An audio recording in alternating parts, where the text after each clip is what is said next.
ഇപ്പോൾ ഏറ്റവും പ്രധാനപ്പെട്ട കാര്യം യമനിലെ ഹൂത്തി കേന്ദ്രങ്ങൾക്ക് നേരെ കഴിഞ്ഞ രാത്രിയിൽ നടന്ന ആക്രമണങ്ങൾ തന്നെയാണ്. അമേരിക്കയും ബ്രിട്ടനും ആണ് ഈ ആക്രമണങ്ങൾ നടത്തിയിരിക്കുന്നത്. അവർ പറയുന്നത് യമനിലെ ഹൂത്തി ആയുധ സംഭരണശാലകൾക്ക് നേരെയാണ് ഈ ആക്രമണങ്ങൾ എന്നാണ്. വിവിധ കേന്ദ്രങ്ങളിൽ 10 ഇടങ്ങളിൽ ആക്രമണം നടത്തി അമേരിക്കയുടെയും ബ്രിട്ടന്റെയും യുദ്ധവിമാനങ്ങൾ മടങ്ങി എന്നാണ് റിപ്പോർട്ടുകൾ. ഇതിന് കനത്ത തിരിച്ചടി നൽകും എന്ന് ഹൂത്തികൾ പ്രഖ്യാപിച്ചിരിക്കുകയാണ്. അതിന് കനത്ത വില നൽകേണ്ടി വരും അമേരിക്കയും ബ്രിട്ടനും എന്ന് പറയുന്നു. ഈ രാജ്യങ്ങൾ മാത്രമല്ല, ഇവരെ പിന്തുണക്കുന്ന രാജ്യങ്ങളെ കൂടി ആക്രമിക്കും എന്ന് പറയുകയാണ്. കഴിഞ്ഞ കുറെ ആഴ്ചകളായി ചെങ്കടലിൽ ഹൂത്തികളുടെ അൻസാറുള്ള സംഘം ഒരുക്കുന്ന വലിയ പ്രതിരോധം, അതിൽ ലോക വിപണി തന്നെ ആകെ സ്തംഭിച്ചു പോയിരുന്നു. അമേരിക്കയുടെ നേതൃത്വത്തിൽ ഒരു പ്രതിരോധ സേന ചെങ്കടലിൽ നിലയുറപ്പിച്ചിട്ട് പോലും, യുദ്ധ കപ്പലുകൾ അവിടെ നിലയുറപ്പിച്ചിട്ട് പോലും ആക്രമണങ്ങൾ തുടരുന്ന ഒരു സാഹചര്യം ഉണ്ടായി. അതിനു പുറമെ ഇറാന്റെ ഒരു സംഘം, ഇറാന്റെ യുദ്ധക്കപ്പൽ ചെങ്കടലിലെത്തി. ഈ സാഹചര്യത്തിലാണ് ഇതുകൊണ്ടൊന്നും ഈ അൻസാറുള്ളയെ ഹൂത്തി സംഘത്തെ പ്രതിരോധിക്കാൻ സാധിക്കില്ല എന്ന ഒരു നില വരുമ്പോഴാണ് ഇപ്പോൾ ഈ ആക്രമണം കടുപ്പിച്ചിരിക്കുന്നത്. ഇത് ഈ ഹൂത്തികൾ തിരിച്ചടിക്കും എന്ന് കൂടി പ്രഖ്യാപിച്ചതോടുകൂടി ഈ മേഖലയാകെ സംഘർഷഭരിതമാവുകയാണ്. ഇപ്പോൾ ഇറാൻ ഇതിൽ പ്രധാനപ്പെട്ട ഒരു റോൾ വഹിക്കുന്നു. നേരത്തെ ഹൂത്തികൾക്ക് നേരെ അമേരിക്ക ആക്രമണം നടത്തിയപ്പോൾ ഹൂത്തികൾ നേരിട്ട് ടെഹ്റാനിലെത്തി ഇറാന്റെ സംഘത്തെ കണ്ടിരുന്നു. അപ്പോൾ തീർച്ചയായും ഒരു അമേരിക്കയുടെ ഒരു എണ്ണ ടാങ്കർ കഴിഞ്ഞ ദിവസം ഇറാൻ പിടിച്ചെടുക്കുന്ന ഒരു സാഹചര്യം ഉണ്ടായി. അപ്പോൾ ഈ മേഖലയിലാകെ ഹൂത്തികളും അതേപോലെ തന്നെ ഹിസ്ബുള്ളയും ഇറാനും ചേർന്നുകൊണ്ടുള്ള വലിയ പ്രതിരോധങ്ങൾ ഒരുക്കുന്ന സാഹചര്യത്തിലാണ് നേരിട്ട് അമേരിക്കയും ബ്രിട്ടനും ഇറങ്ങിക്കളിക്കുന്നത്.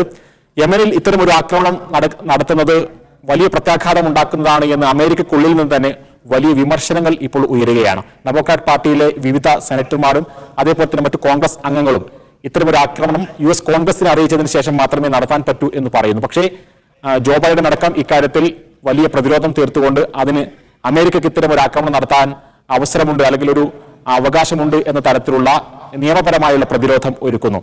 ഏതായിരുന്നാലും ഇപ്പോൾ റഷ്യയുടെ ഭാഗത്തു നിന്ന് വരുന്ന ഒരു പ്രതികരണം, ഇക്കാര്യം യമനിൽ അമേരിക്ക നടത്തിയ ആക്രമണം UN സെക്യൂരിറ്റി കൗൺസിലിൽ ഉന്നയിക്കുമെന്നും അതിനുവേണ്ടി പ്രത്യേകമായ ഒരു യോഗം ചേരണമെന്നും ഇപ്പോൾ റഷ്യ ആവശ്യപ്പെടുകയാണ്. സൗദിയെ സംബന്ധിച്ചിടത്തോളം ഇത് ഏറെ ആശങ്കാജനകമാണ്. ആ ആശങ്ക സൗദി പങ്കുവെക്കുന്നു. കാരണം യമനിലെ ഹൂത്തികളും സൗദിയും തമ്മിൽ ദീർഘമായി നിന്നിരുന്ന ഒരു സംഘർഷം, ആ സംഘർഷത്തെ ചൈനയുടെ മധ്യസ്ഥതയിലായിരുന്നു അതൊരു സമവായ നീക്കത്തിലേക്ക് പോവുകയും ആ ഒരു സംഘർഷം അവസാനിക്കുകയുമൊക്കെ ചെയ്തിരുന്നത്. പക്ഷേ പുതിയ സാഹചര്യത്തിൽ വീണ്ടും ആ ഒരു സംഘർഷത്തിലേക്ക് പോകുമോ എന്നുള്ള ഭയം ഏതായിരുന്നാലും സൗദിയെ സംബന്ധിച്ചിടത്തോളം ഉണ്ട്. ഹൂത്തികൾ പറയുന്നത് സൗദിയുമായി നേരിട്ടൊരു ഏറ്റുമുട്ടലിന് തങ്ങൾ തയ്യാറല്ല, അതിന് തങ്ങൾ ആഗ്രഹിക്കുന്നില്ല എന്നെല്ലാം പറയുന്നുണ്ട്. പക്ഷേ വീണ്ടും ഇങ്ങനെ കാര്യങ്ങൾ മുന്നോട്ട് പോവുകയാണെങ്കിൽ സൗദിയെ സംബന്ധിച്ചിടത്തോളം തിരിച്ചടിയാകുമോ എന്ന അടക്കമുള്ള ആശങ്ക സൗദിക്കുമുണ്ട്. അതുകൊണ്ട് തന്നെ വരും ദിവസങ്ങളിൽ പ്രത്യേകിച്ചും US state secretary Antony Blinken പശ്ചിമേഷ്യൻ പര്യടനം നടത്തി പോയ ഉടനെ തന്നെയാണ് ഇത്തരമൊരു ആക്രമണം നടത്തുന്നത്. ഈ ഒരു പര്യടനത്തിന്റെ ലക്ഷ്യം ഈ മേഖലയിലേക്ക് യുദ്ധം വ്യാപിക്കാതിരിക്കാനാണ് എന്ന് പാശ്ചാത്യ മാധ്യമങ്ങൾ പറഞ്ഞിരുന്നു.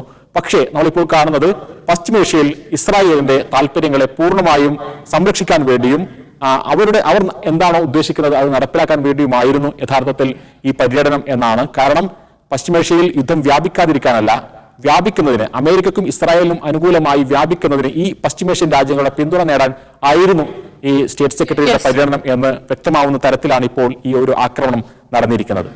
അന്താരാഷ്ട്ര കോടതിയിൽ വംശഹത്യാ കേസ് കഴിഞ്ഞ ദിവസമാണ് അതിന്റെ വാദപ്രതിവാദങ്ങളിലേക്ക് കടന്നത്. കഴിഞ്ഞ ദിവസം ദക്ഷിണാഫ്രിക്ക അക്കമിട്ടുകൊണ്ട് എന്താണ് ഗസയിൽ ഇസ്രായേൽ നടത്തിക്കൊണ്ടിരിക്കുന്ന വംശഹത്യ എന്ന് വിശദീകരിച്ചു. വിവിധ നേതാക്കൾ ഇതുമായി ബന്ധപ്പെട്ടുകൊണ്ട് വംശഹത്യയുമായി നടത്തിയ കാര്യങ്ങൾ, പ്രസ്താവനകൾ അവർ വിശദീകരിച്ചു. അതോടൊപ്പം സ്ത്രീകളെയും കുട്ടികളെയും ആക്രമിക്കുന്നതിന്റെയും കൊലപ്പെടുത്തുന്നതിന്റെയും സ്കൂളുകളും ഹോസ്പിറ്റലുകളും തകർക്കുന്നതിന്റെയും കൃത്യമായിട്ടുള്ള തെളിവുകൾ സഹിതം ദക്ഷിണാഫ്രിക്ക വിശദീകരിച്ചു.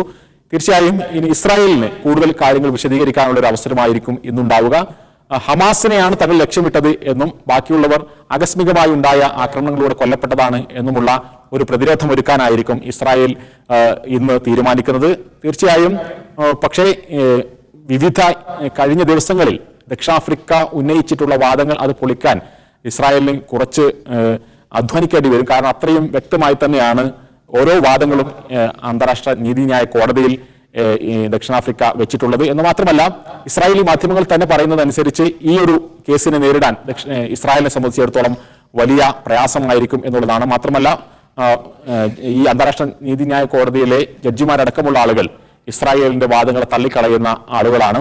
അതുകൊണ്ട് തന്നെ ഇക്കാര്യത്തിൽ ഒരു തീരുമാനത്തിലേക്ക് വരണമെങ്കിൽ, അല്ലെങ്കിൽ ഒരു വിധി പ്രസ്താവനത്തിലേക്ക് അടക്കം വരണമെങ്കിൽ ഒരുപക്ഷെ മാസങ്ങൾ എടുക്കുമെന്നുള്ള കാര്യത്തിൽ സംശയമില്ല. പക്ഷെ അന്താരാഷ്ട്ര സമൂഹത്തിൽ ഇസ്രായേൽ കൂടുതൽ ഒറ്റപ്പെടുന്നതിന്റെ, വംശഹത്യകൾ തുറന്നു കാട്ടപ്പെടുന്നതിന്റെ ഒരു ഭീതിയിലാണ് ഇപ്പോൾ ഇസ്രായേൽ ഉള്ളത്.